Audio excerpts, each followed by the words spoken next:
So there. So there. So there. So there. Let me know your thoughts. So there. So there. So there. Let me know your thoughts. Why do you keep saying let us know your thoughts? Let me know your thoughts to me is a nice lead-in for So there. So there. Welcome to episode 49 of So there. Oh, no, wait, that was out of sync. No, it looked like we were in sync. All right, do it again. Welcome to episode 49 of So there. That wasn't in sync either. It was totally in sync for me. Okay, maybe something wrong with our sound. Okay, I'm Gary Doyle. And I'm Tom Karamitis. Hello, Tom. Tom's got a City of Chicago flag in his room. Odd, because he doesn't live in Chicago. Well, I'm in my son Brett's room. This is my home office room, and Brett hangs two flags behind his bed: the City of Chicago flag and the Greek flag. Interesting. Yes. Interesting. Chicago pride and Greek pride. Yeah. Nothing wrong with that. I thought you were going to say, for the second one, I thought you were going to say the green and yellow.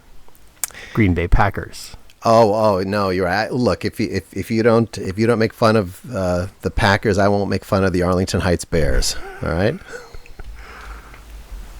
This is an in-joke Tom and I have when we leave our voice messages for each other, which is how we communicate, never actually talking to each other.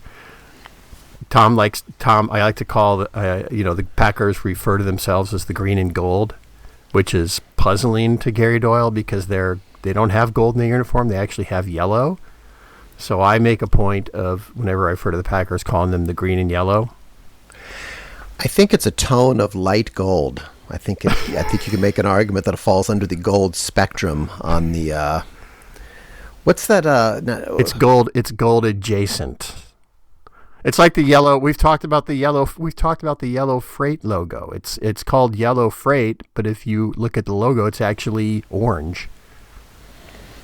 Maybe you need to calibrate your monitors in some way, right? It's a PMS thing. Isn't that what they call it? That's what the master producer says when he shows a rough cut to his clients and bosses, and they don't like it, and he'll go, perhaps you need to recalibrate your monitor. No, that's what I say when we finish a commercial and we got a comment that came ultimately from the client's wife or husband who says, "Look, the colors looked off on the air. What are you supposed to do then? How are you supposed to react to that? You know, do you ask, do you color correct for your client's spouse's personal monitor at home, or do you do it in a way that it looks correct?" I'm just saying maybe you ought to calibrate, all right, rather than criticize. Does the client's wife ask the master producer to pay a house call to their home when the commercial's running to perhaps calibrate their television? With all my calibration equipment, I would if I could, but I can't. But no, that used to be, that was more of an issue in the pre-HD days, when we all had tube televisions that were all over the place. But I think the digital monitors that we all have now tend to be much more true. All right. Tom Karamitis will come to your house to recalibrate your television if you are a client of Tom Karamitis'. The other thing about Tom Karamitis is he has a famous expression with commercials.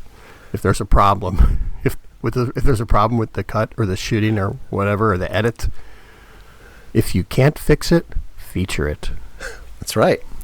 It's the story of lifesavers, right? The urban legend was that when the inventor of lifesavers was trying to come up with a candy or a mint, and the machine or whatever he was doing it with kept putting a hole in the middle, and he couldn't quite figure out why or how to fix it. So in the end, he just embraced the hole and called them lifesavers because it looked like a life ring. If you can't fix it, feature it. You know what would not be a good tagline for Lifesavers? What? Embrace the whole.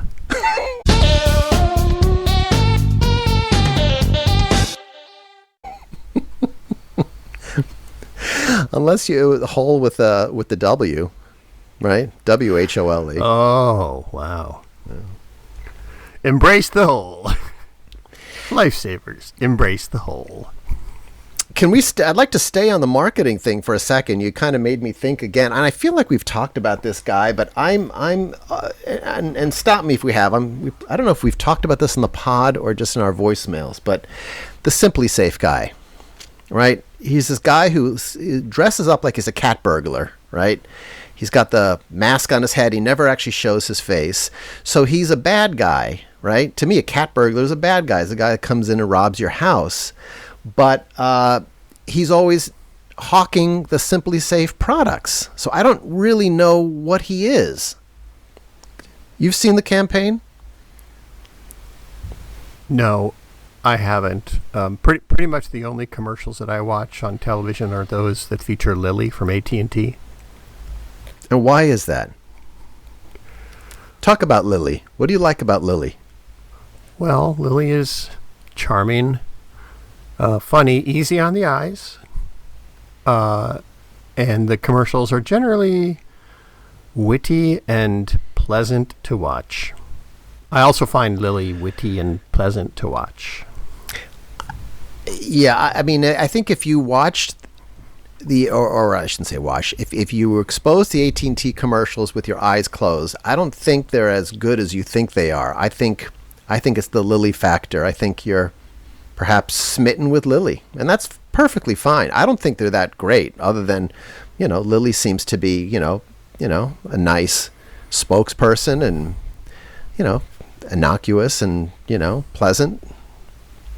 I mean, I put Lily in the category, a little bit in the category of Jan from Toyota Jan, who I was realizing last night has probably been on those Toyota dealer commercials for probably at least 10 years at this point. I don't understand the allure and the continued appeal of Jan.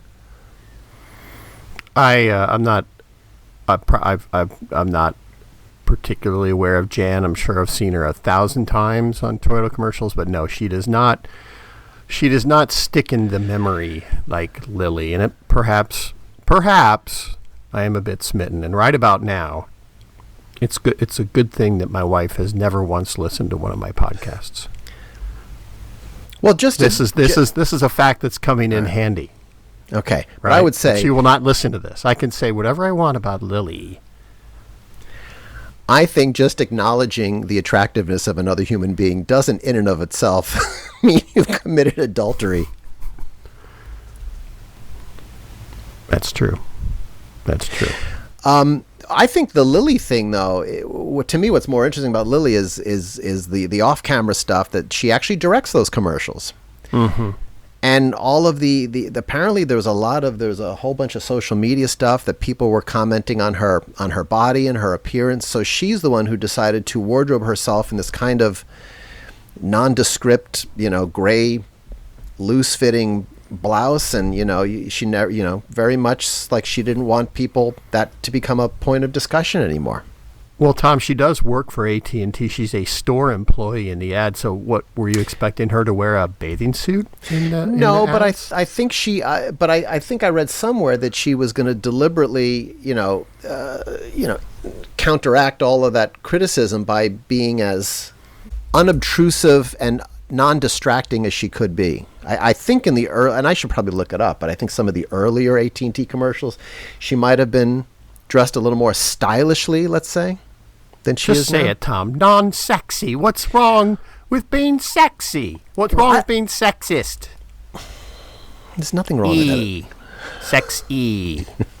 Sorry, it's another Spinal Tap reference. You probably don't watch much of the NCAA tournament. You're not a fan of college basketball, but there was a 2/3 excellent Lily commercial recently on the basketball tournament, which had Mike Krzyzewski, the coach of Duke. 2/3 excellent. The first 20 seconds were like, this is great, so witty and so well written. Then it kind of fell apart at the end, literally. Like the third verse of the song fell apart. It's a little like Pink Houses with John Mellencamp. First two verses very good. Third verse just kind of fell apart. Anyway, what made it? Was it in the store? Was it? Yeah, I was in the store, and it was a self-referential thing about he won't know how long he'll be in town because of the tournament. He may only be around for another couple of weeks. And she said, well, this deal will last. And he said, well, I may not be here then. And it was very cute. And it was referring to his tournament time, right. How long it'll last in the tournament, and then he's going to retire. It was charming. So there.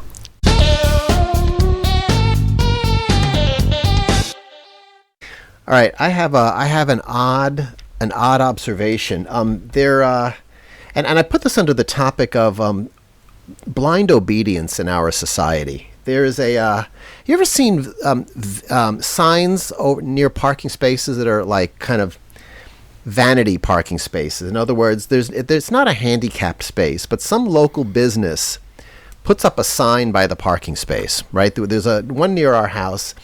And the sign says, this space reserved for expectant moms. Now, 10 years or so ago, there used to be a maternity store in that strip mall, and they put up that sign. Well, that store has been gone for about 9 years. Yet I still notice every time I drive by, no one parks in that space. There's no indication that it's like a police thing or anything, but just people are so obedient. So I, of course, blow through that at every opportunity. I park right there. But I just kind of thought, this is kind of just people blindly being obedient to any sign anyone puts up anywhere. You parked in the expectant mom spot? Yes. Was Kristen with you? No.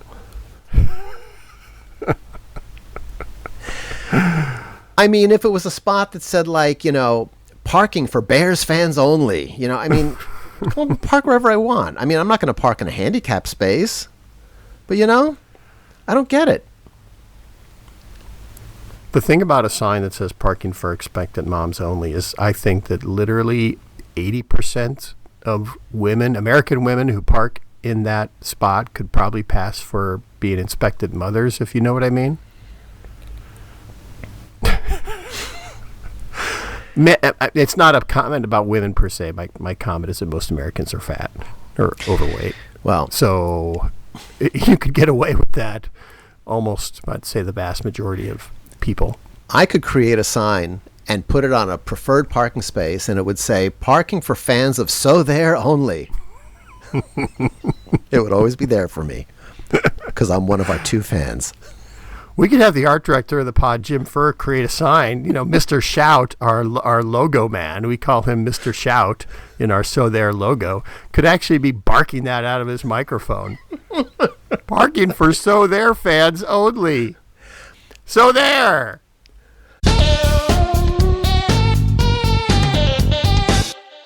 But yes, there is a lot of obedience. You are correct. You could put any sign up you wanted anywhere, and people will obey it.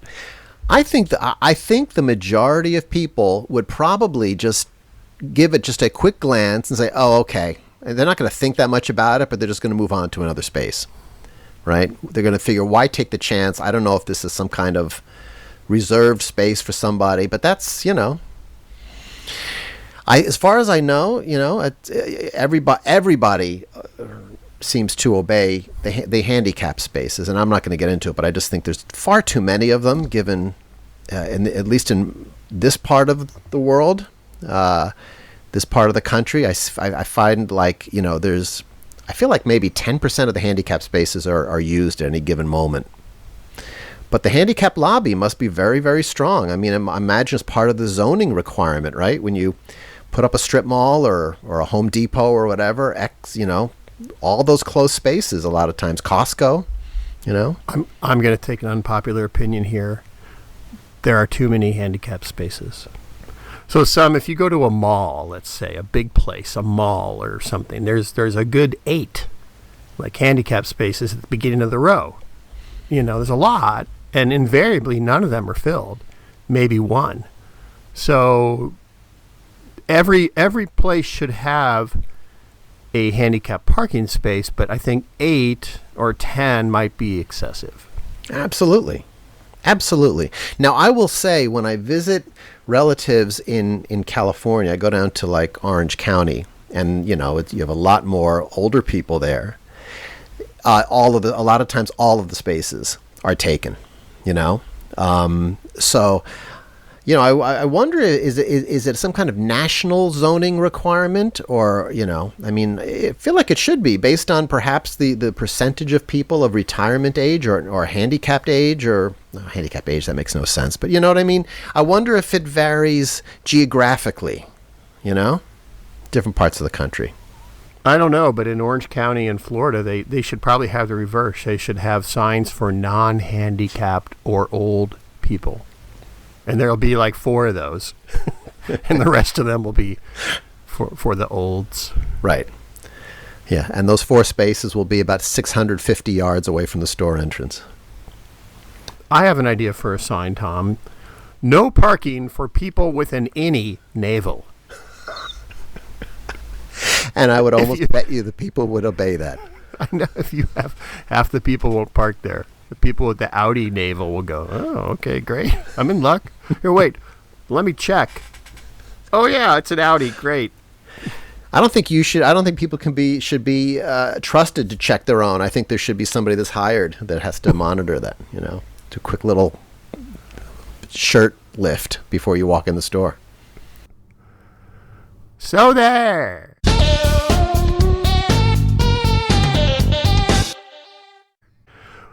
Well, as many of you are probably aware, the Oscars are tonight. You're probably listening to this today, Sunday, March 27th. The Oscars are tonight, and I like the Oscars. My wife Lisa and I enjoy watching all the movies that are nominated for Oscars, and we have watched all of them. We watched the last one last night, Belfast. And so on the day of the Oscars, Gary Doyle would like to offer his thoughts on the 10 Oscar-nominated best movies in a segment we call Lightning Round.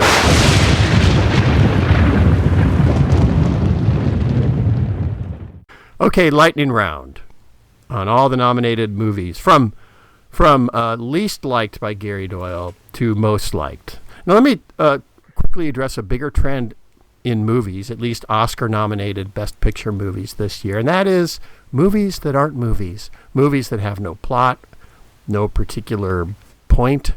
It's 2 hours of kind of scenes cut together, and then the movie's over, without any kind of discernible reason for being. So this seems to be a thing in movies. Also, movies, I think we maybe talked about this on the podcast, are too long these days. They're all too long. It seems impossible for movie makers to make a movie under 2 hours and 15 minutes. So bigger trend.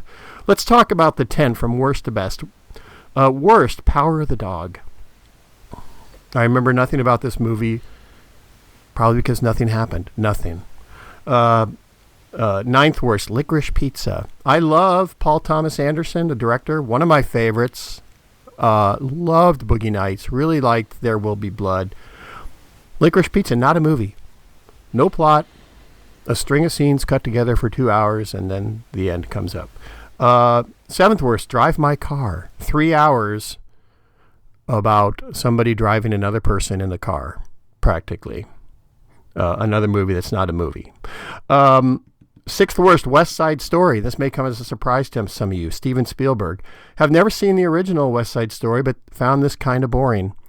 As our friend Ned Crowley once called a commercial idea, an explosion of people and dancing. Number 5 worst, Don't Look Up. Brilliant idea for a movie. Asteroid hitting the Earth as an allegory for climate change, and people kind of ignoring it and thinking, whatever, who cares? But way too broad for effective satire. Compare it to Spinal Tap, which is satire. I prefer my satire subtle and witty. Way over the top. Fourth worst, King Richard, about the Williams sisters. I don't like the Williams sisters. I never have. I don't like Richard Williams, their dad, so I was predisposed to not like this movie, but it was okay. Kind of what we used to call TV movies, like a ABC after school special. Perfectly serviceable, but nothing special, not Oscar material. Not bad, perfectly competent, but nothing memorable. Will Smith was good. Okay, Dune. Well-crafted sci-fi, didn't know what was going on, too many planets and emperors and battles. But pretty good. Nightmare Alley, worth a watch. Unsettling, strong ending, beautifully crafted, beautifully shot. Good movie, Nightmare Alley. Belfast, second best movie. Charming. Saw this last night. Charming. Enjoyable. An hour and 30 minutes. Thank you, Kenneth Branagh. Thank you. Finally, best movie of the year by far for Gary Doyle. Coda. Coda. Wonderful story. Expertly made. An actual movie. With an actual plot and people you actually care about. I was moved by it. I was charmed by it. It was funny. Highly, highly recommended by Gary Doyle. I think it will win the Oscar for Best Picture, and I hope it does. I think it's the best picture of the year. Coda on Apple TV. That's Gary Doyle's lightning round of movies. I haven't seen any of them. I was going to see the Williams. Not surprising. I was going to see the Williams sisters movie, and then we couldn't find it near us. Let me ask you a question about that one. Was that done with the cooperation of the Williams sisters? Was it basically a vanity piece, in other words?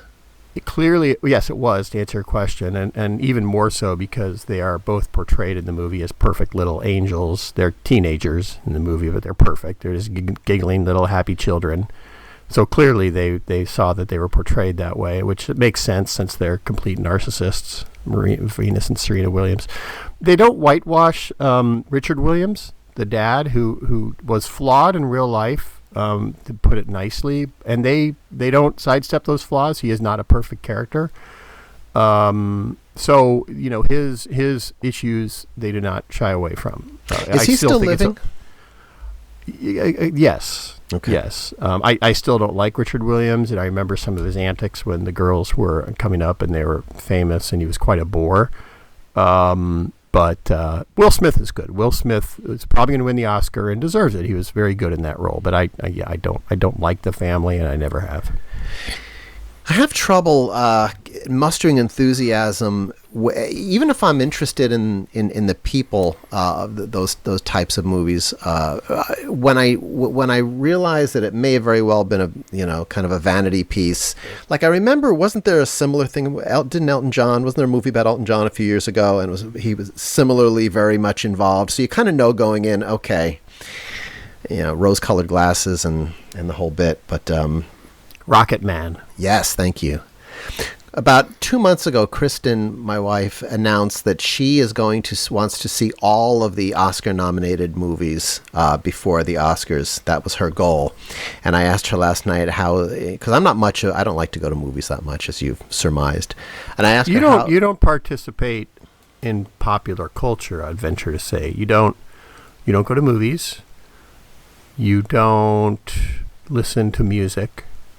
I don't know that there's a lot of music that was recorded after 1974. I don't know that you watch that many television series. I think it's safe to say that Tom Karamitis is a bit of a recluse, a bit of a culture phobe, perhaps. No, I'm just much more selective. Tom Karamitis watches his own commercials like Leslie Decter used to do in his office over and over again. Coda what was Coda about? Coda was about a deaf family that communicated with each other through sign language. Ah, that's right. And they have a fishing business. They're not very well off, and one of the daughters gets an opportunity. She's a talented musician. She gets an opportunity to go to a high-end music school, and it becomes the struggle of whether to leave her family, who relies on her, to pursue her dreams. So it sounds saccharine, but it's just a lovely, lovely story, and the actors are all deaf. I think most of the main actors are, but really, really good. Well, we will see. We will see how your predictions come true. as we are recording this before the Oscars. So we shall see. We'll recap it on episode 50. You did this last year as well, I think, didn't you? You did a kind of a... Who can remember what we did last year, Tom? I realized last night our pod is coming up on our 5th anniversary, 5 years. 5 years. I didn't know that, but I did know our next episode was the 50th. Yes. And we have something special planned. We don't know what that is yet, but we are going to do something special. Rest easy. It will be, what do they used to call it on appointment television? Appointment podcasting. Appointment podcasting. One more thing I wanted to, it's been on my mind. I wanted to bounce off you, and I think this is just a real quick thing. Because I think it's self-explanatory. But I think, have you ever looked at the Air BnB logo? Yes, but I've not studied it carefully. I think you should study it because, to my eye, it basically looks like the male anatomy, or at least a portion of the male anatomy. All right? I'll leave you with that. No, hold on. I need to look at it now and see if I agree with this.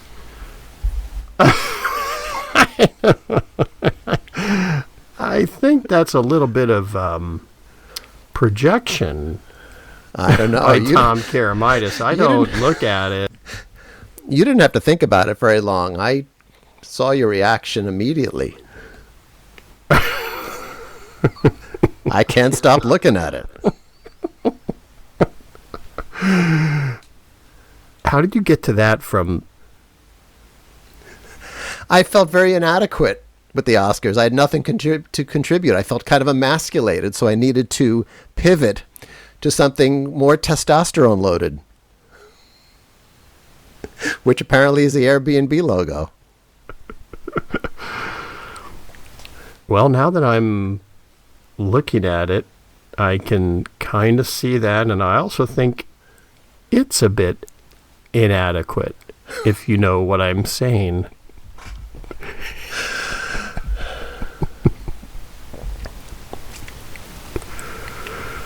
So there.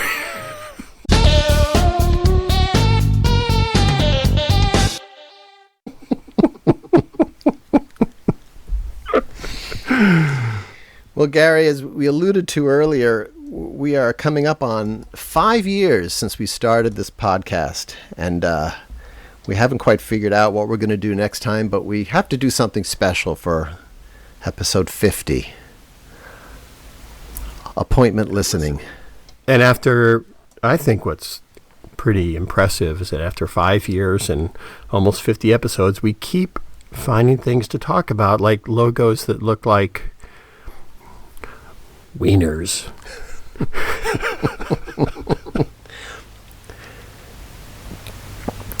We've toyed with the idea of someday adding a companion podcast to this one. When Gary and I are long out of our industries and have nothing to fear and can start naming names and other things, we thought of doing a companion podcast called So There After Dark, which perhaps would get a one of those explicit ratings that they used to have on record albums that artists would hate because it meant that they couldn't be played on the radio or something. But perhaps So There could remain free, but So There After Dark is something we charge a subscription fee for, and see if we can supplement our retirement income. Yes. See if we can monetize this, and we can talk about things like logos that are suggestive and names of people in the industry that we don't like, and all kinds of things. We could have Mr. Shout, our logo spokesman, wearing a codpiece. It could be So There After Dark. Then the little subhead underneath that would say, "We name names." And logos.